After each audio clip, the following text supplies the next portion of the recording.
گیاهی به نام خودم. وقتی تصمیم بگیری به خودت اهمیت بدی، نشونه‌های این تصمیم درستت سر راهت قرار میگیرن.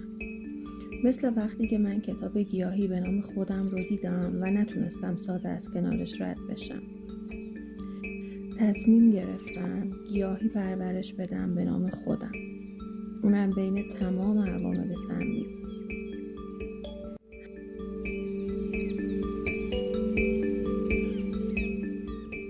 همه خبرهایی که توی روز میشنویم، اتفاقایی که توی واقعیت یا تو ذهن ما رخ میدن، حرفایی که میشنویم و ناراحتمون میکنن و تمام اون استرس هایی که بهمون وارد میشه، درست مثل یه گرد و غباری میمونن که روی برگای یه گل میشینن، راه نفسشو میگیرن و نمیذارن رشد کنه.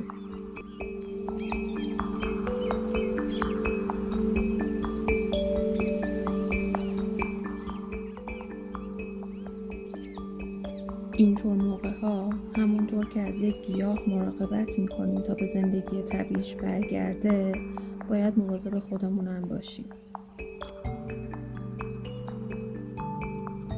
به اندازه کافی آب بخوریم و توی معرض نور خورشید قرار بگیریم، درست مثل یک گیاه.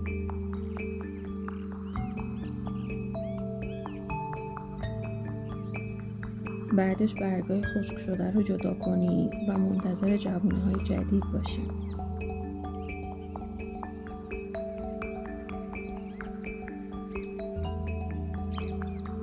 همین یه کار کوچیک به جای گرفتن یه تصمیم بزرگ میتونه کمک کنه که به نسخه خیلی بهتری از خودمون تبدیل بشیم.